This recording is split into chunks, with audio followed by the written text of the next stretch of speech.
सर्वेभ्यो सर्वाभ्याश्च नमो नमः। स्वागत है आप सभी को संस्कृत के साधना पर, जहाँ पर हम संस्कृत CVT UG के लिए संस्कृत विषय की साधना कर रहे हैं। ठीक है, तो उसी क्रम में हमने कई सारे कक्षाओं को देख लिया है। अगर आपने देखा नहीं तो चैनल के प्लेलिस्ट सेक्शन में जाकर के आप देख सकते हैं। ठीक है, तो इस भाग में हम संधि को देखने वाले हैं। तो विसर्ग संधि की कक्षा ऑलरेडी प्लेलिस्ट में अवेलेबल है, आप सब जाकर के देख सकते हैं। और यहाँ पर हम स्वर संधि को संपूर्णतया व्याख्या सहित अच्छे प्रकार से, अच्छे ढंग से देखने वाले हैं। ठीक है, तो सीधा शुरू करते हैं विषय को, जो कि संधि। तो सामान्यतः संधि क्या है तो उसको जानेंगे। व्याकरण के संदर्भ में जो संधि शब्द है उसका अर्थ वर्ण विकार होता है। ठीक है, वर्ण का विकार, दो वर्णों को जोड़ करके उसका विकार किया जाता है। यह वर्ण विधि है। ठीक है, तो यह वर्ण का विधि है, इसलिए वर्ण विधि कहा गया।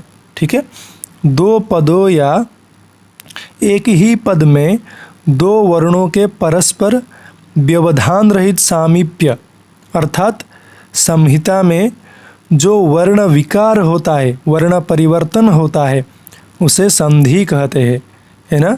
परः सन्निकर्षः संहिता, मैंने जो बताया था आप सबको, वर्णानाम अतिशयितः सन्निधि संहिता संज्ञा सात, इस प्रकार से वर्णों का अतिशय जो सन्निधि है उसे संहिता कहते हैं।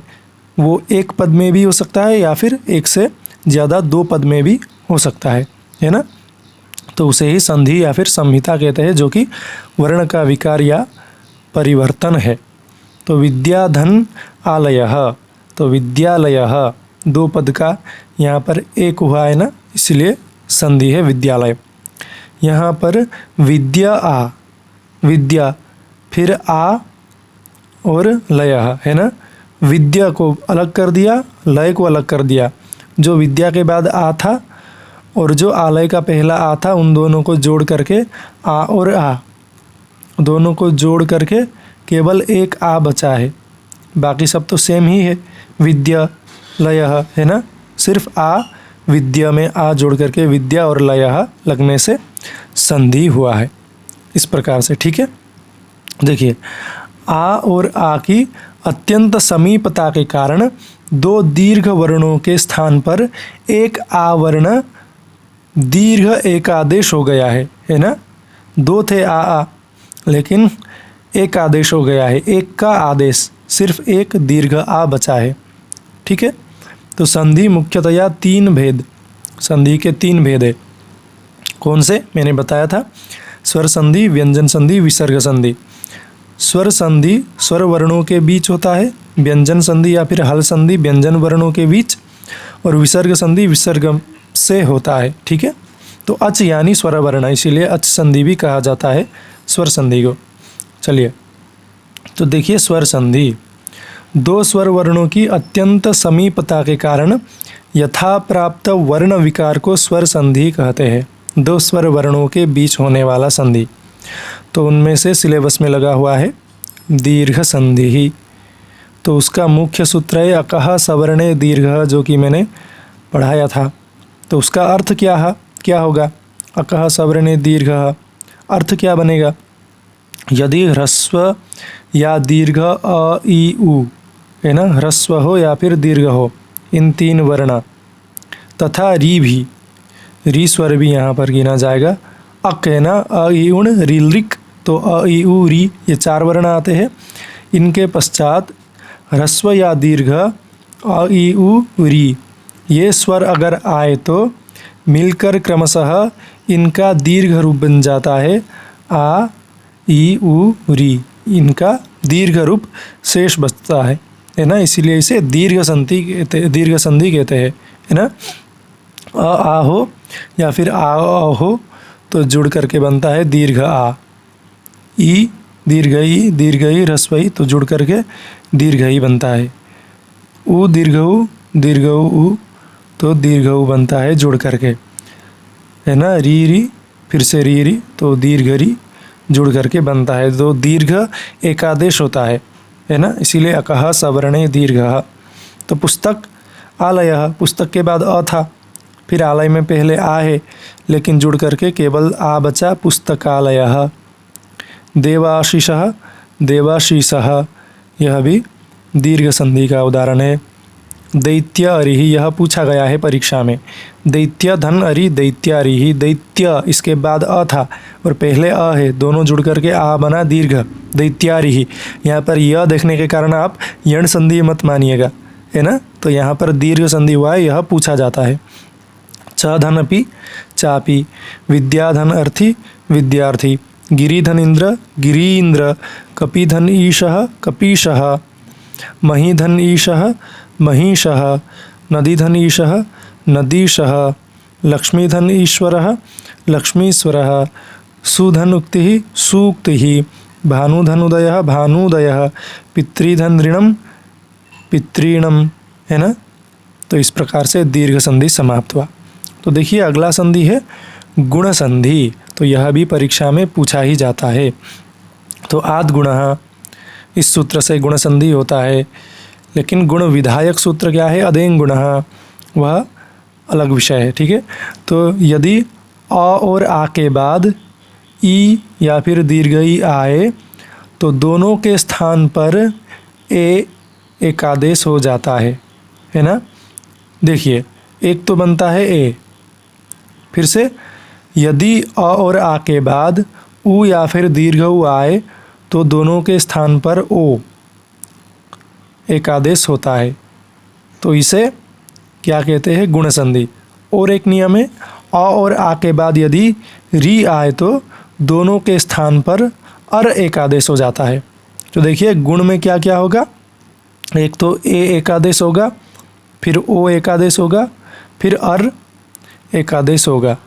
तो अगर ऐसा दिखाई दिया तो वह गुण संधि कहलाएगा, है ना। तो उदाहरण देखेंगे, उप धन इंद्र, उपेंद्र, ए का उदाहरण है ये। ठीक है। और आ के बाद अगर ई और दीर्घ ई आएगा तो ए बनेगा, इसका उदाहरण है। देवधन इंद्र, देवेंद्र। गणधन ईशः, गणेशः, यह पूछा गया, गणेशः यही पूछा गया था परीक्षा में। महाधनीशः, महेशः। नरधनीशः, नरेशः। सुरधनीशः, सुरेशः। इस प्रकार से तो अ, ए और ओ वर्णों को गुण वर्ण कहा जाता है। यह अदेंग गुणः सूत्र कहता है, मैंने अभी अभी बताया था, वह संज्ञा सूत्र वह अलग है। ठीक है। चलिए, तो लताधन इव लतेव, गंगाधन इति गंगेति। तो ऐसा ए बनने का उदाहरण हो गया। अब ओ बनने का उदाहरण, अ और आ के बाद उ या फिर दीर्घ उ, जो ओ एक आदेश था ना, तो उसका उदाहरण भाग्यधन उदयः, भाग्योदयः।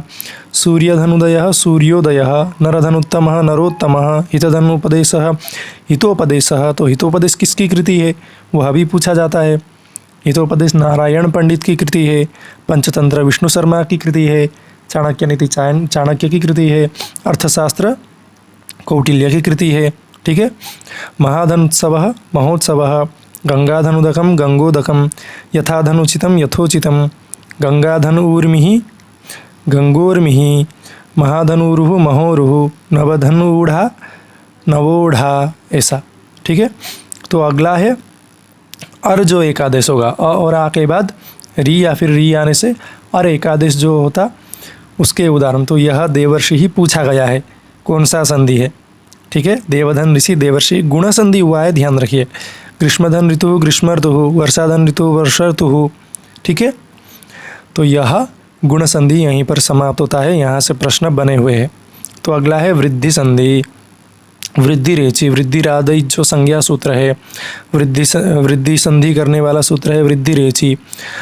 यदि अ और आ के बाद ए और ऐ अगर आएंगे तो ऐ एक आदेश होगा। देखिए यहाँ पर भी दो नियम है। फिर अ और आ के बाद अगर ओ और ओ आएगा तो ओ दीर्घ ओ एक आदेश हो जाता है। तो क्या क्या बनेगा, ऐ एक आदेश और ओ एक आदेश, है ना। तो वृद्धि संधि कहलाता है। ठीक है। तो यहाँ पर देखिए मैंने बताया था वृद्धि रादैच, आ ऐ और ओ को वृद्धि वर्ण कहते हैं, वह सूत्र वही कहता है। ठीक है। मम धनेव, ममैव, ऐ का उदाहरण। एक धन एक एकम, एकैकम। एक धन एकस्य प्रश्न पूछा गया है परीक्षा में, एकैकस्यम, तो वह वृद्धि है। तव धनेव, तवैव, ठीक है। तो यहाँ से प्रश्न बनते ही है। चलिए, तो अनेक उदाहरण है यहाँ पर। अद्यधन एव अद्यैव, लताधन एव लतैव, तथाधन एव तथैव, सदाधन एव सदैव, देवधन ऐश्वर्यम देवैश्वर्यम, आत्मधन ऐक्यम आत्मैक्यम। तो ऐसे ऐ के उदाहरण। अब औ के उदाहरण, अ या फिर आ के बाद अगर ओ और ओ हो तो ओ एक आदेश होता है ना, तो उसी के उदाहरण है जलधन ओघः जलोघः, मम धन औषधि ममौषधि। यही पूछा गया है, यथौषधि ही पूछा गया था परीक्षा में, मैंने आप सबको पढ़ाया था। तो नवधन औषधि नवौषधि, विद्याधन औचित्यम विद्यौचित्यम, आत्मा धन औत्सुक्यम आत्मौत्सुक्यम, है ना। तो यही वृद्धि के उदाहरण हो गए, ठीक है। तो अगला क्या है? अगला है यण संधि, जिसका सूत्र है इको यणचि, जो कि मैंने पढ़ाया था। इक के बाद यण होगा, इक का अगर अची हो तो, ठीक है। तो इक यानी ई उ रील री के स्थान पर यण यानी य व र ल हो जाता है। कब हो जाता है ई के स्थान पर य व र ल? जब इक के बाद अगर स्वर वर्ण कोई आए तो क्रम से ई का य, उ का व, री का र और री का ल बन जाता है ना। देखिए, जब ई उ री के बाद कोई असमान स्वर आए तो, यानी ई के बाद अगर ई आए तो दीर्घ बन जाएगा, असमान स्वर आना चाहिए। उ के बाद उ आया तो दीर्घ बन जाएगा, इसलिए असमान स्वर। री के साथ ही वैसे ही, री के साथ भी वैसे ही। तो असमान स्वर आए तो ई को य, उ को व, री को र, ली को ल आदेश हो जाता है, तो उसे यण संधि कहते हैं, है ना। तो यह बार बार पूछा गया है यण संधि। यदि धनपि यद्यपि, इति धनादि इत्यादि, अति धनाचारः अत्याचारः, इति धन अवदत् इत्यवदत्, नदी धन आवेगः नद्यावेगः, सखी धन ऐश्वर्यं सख्यैश्वर्यं, सुधनागतः स्वागतम् सुधन आगतम स्वागतम, अनुधन अयः अन्वयः, अनुधन ऐषणम अन्वेषणम इत्यादि। फिर है मधुधन अरिः मध्वरिः, वधूधन आगमन वध्वागमनम, पितृधन आदेशः पित्रादेशः। तो पितृधन उपदेशः पितृपदेशः, मातृधन आज्ञा मात्राज्ञा, नृधनाकृति लाकृति। तो ये सब प्रश्न परीक्षा में पूछे गए हैं, आप सबको ध्यान रखना है, ठीक है। चलिए, तो अगला है अयादि संधि। एचो यवा यावः, है ना। सूत्र है ए ऐ ओ तथा ओ के बाद कोई भी स्वर आए तो ए को अय, ऐ को आय, ओ को अव और ओ को आव आदेश होता है। अयादि चतुष्टय नाम से भी इनको जाना जाता है ना। तो देखिए, नेधन अनम नयनम, शेधन अनम शयनम, नैधनकः नायकः, भोधन अनम भवनम, भानुधन ए भानवे, पौधनकः पावकः, नौधनिकः नाविकः, बहुधनुकः भावुकः इत्यादि, ठीक है। चलिए, तो अगला क्या है? पूर्वरूप संधि। एंगः पदांतादति। सूत्र ऐसा है, पूर्वरूप संधि को अयादि संधि का अपवाद कहा जाता है ना। अपवाद यानी एक्सेप्शन, उस नियम को बाध करके, रोक करके अलग सा नियम करना अपवाद। पद के अंत में स्थित ए ओ के बाद यदि ह्रस्व अ आए तो ए धन अ ऐसा बने तो दोनों के स्थान पर पूर्वरूप संधि ए एकादेश तथा ओ धन अ दोनों के स्थान पर ओ एकादेश हो जाता है। अर्थात ए और ओ के पश्चात आने वाला अ अपना रूप ए ओ में ही विलीन कर देता है, छुपा देता है ना। तो उसे वहाँ पर अवग्रह चिन्ह का प्रयोग किया जाता है। विलीन अ रूप लिपि में अवग्रह चिन्ह द्वारा अंकित किया जाता है। जैसे हरेत्र, हरे धन अत्र हरेत्र अवग्रह लिखा जाता है ना, तो वही, ठीक है। अत्र में हर यत्र होना चाहिए था संधि से, परंतु यहाँ पर अ ए में समा गया और रूप बनेगा ऐसा, देखिए हरेत्र, ऐसा रूप बनेगा। ठीक है, उच्चारण के समय हरेत्र ही कहा जाता है, अवग्रह का उच्चारण नहीं होता है ना। ठीक है, तो ते अपि तेपि, हरे हरेव, वृक्षे अपि वृक्षेपि, जलेस्ति जलेस्ति, गोपालः अहम गोपालोहम, यह विसर्ग का है। फिर विष्णुअव विष्णुव, है ना। तो इस प्रकार से, ठीक है। तो अगला है प्रकृति भाव, संधि जैसा है वैसा ही रहने वाला, है ना। प्लुत प्रगृह्य अचिनित्यम, ऐसा सूत्र है। प्रकृति भाव का अर्थ है संधि करने का निषेध करना, अर्थात प्रकृति वर्णों में विकृति न करके उन्हें ज्यों का त्यों बनाए रखना, जैसा था वैसा ही बनाए रखना। वस्तुतः इसे संधि का भेद न कहकर संधि का अभाव ही कहना चाहिए, क्योंकि वहाँ पर संधि का नियम लागू ही नहीं होता, है ना। संधि कार्य होता ही नहीं। यदि कोई वर्ण प्लुत या प्रगृह्य संज्ञक होता है और उसके बाद अच आता है तो प्लुत एवं प्रगृह्य वर्णों का संधि न होते हुए प्रकृति भाव ही रह जाता है, जैसा था वैसा ही रह जाता है।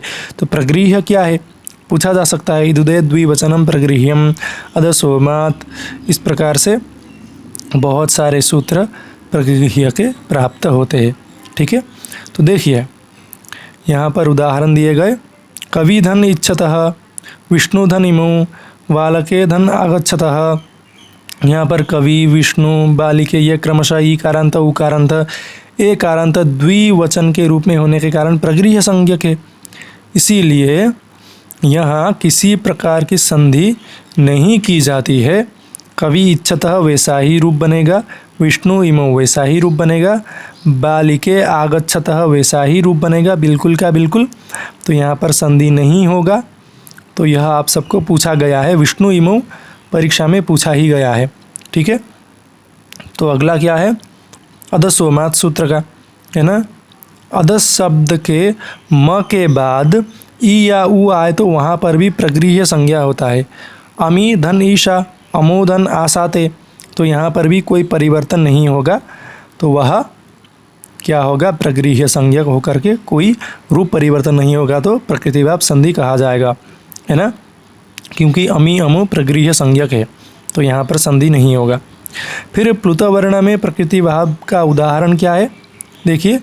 ए ही कृष्ण अत्र गौश्चरति, तो कृष्ण यहाँ पर प्लुत था, लेकिन वहाँ पर अ होने के बाद भी अ के साथ संधि नहीं होगा, है ना। अ होने के बाद भी दीर्घ संधि नहीं होगा, क्योंकि वहाँ पर प्रकृति भाव ही रहेगा। संबोधन पद कृष्ण जो है वह प्लुत था, है ना। प्लुत प्रगृह्य अचिनित्यम, इस प्रकार से प्रकृति भाव संधि हुआ है। ठीक है, चलिए तो अगला क्या है, अगला है पररूप संधि, जिसका सूत्र है एंगी पररूपम, है ना, मैंने पढ़ाया था। तो उपसर्ग के अ के पश्चात यदि ए और ओ आए तो उनका पररूप एक आदेश हो जाता है। इस पररूप संधि को वृद्धि संधि का अपवाद कहा जाता है ना। वहाँ पर वृद्धि हो जाता था अ के बाद ए या फिर ओ आए तो, लेकिन यहाँ पर नहीं हुआ क्योंकि उपसर्ग है यहाँ पर। ठीक है, तो देखिए पररूप कार्य के तात्पर्य है कि कार्य का तात्पर्य जब पूर्व पद का अंतिम वर्ण अगले शब्द के आदि वर्ण के समान होकर उसे मिल जाए, जैसे प्रधन एजते प्रेजते, वहाँ पर मिल गया ना, तो वृद्धि कार्य प्रेजते होना चाहिए था, क्योंकि प्र में अ है, फिर आगे ए है, अधन ए होने के बाद वृद्धि होकर के ऐ का एक आदेश होना चाहिए था, लेकिन यहाँ पर ए का एक आदेश हो जाता है, क्योंकि यहाँ पर अ अपनी सत्ता ही नहीं बची, अ की अपनी सत्ता नहीं बचती है, तो एकार ही एक आदेश हो जाता है। यहाँ पर प्र में अ नहीं है, ऐसा समझना चाहिए। तो प्रेजते रूप सिद्ध होगा, उपओषति उपोषति ऐसा रूप बनेगा। तो यह परीक्षा में पूछा जाता है।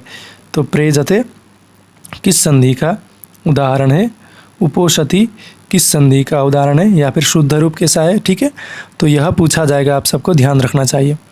तो देखिए यहाँ पर अभ्यास के लिए मैं आप सबके लिए कुछ दे रहा हूँ। चंद्रधनुदयः चंद्रोदयः ऐसा रूप बनेगा। तो मातृधन ऋणम क्या बनेगा आप सब कमेंट कीजिएगा। यदि धनपि मतधनैक्यम भानुधनुदयः बहुधनुकः विष्णुधनिः सर्वे धनत्र गंगाधनिव क्या बनेगा कमेंट कीजिएगा। ठीक है। अनुधनेषणम अन्वेषणम यन संधि है तो यहाँ पर तवैव कैसा रूप बनेगा। नदीव कैसा बनेगा। केपी अत्याचार शयनम यथोचितम कैसा बनेगा कमेंट कीजिए। ठीक है। तो यहाँ पर कौन सा शुद्ध है कौन सा गलत है वह प्रकृति भाव का ध्यान में रखिए और बताइए। नदी धनेते वृक्षे धनपि मुनिधने तो साधुधन उपरि तो क्या बनेगा। सखी धनेशा मुनिधन इच्छतः सभायाम कवि आगतो नदी इयम वहति। ठीक है। चलिए तो इतने में ही मैं समाप्त करता हूँ। ठीक है। तो मिलते हैं अगली कक्षा में, तब तक के लिए धन्यवाद। नमो नमः।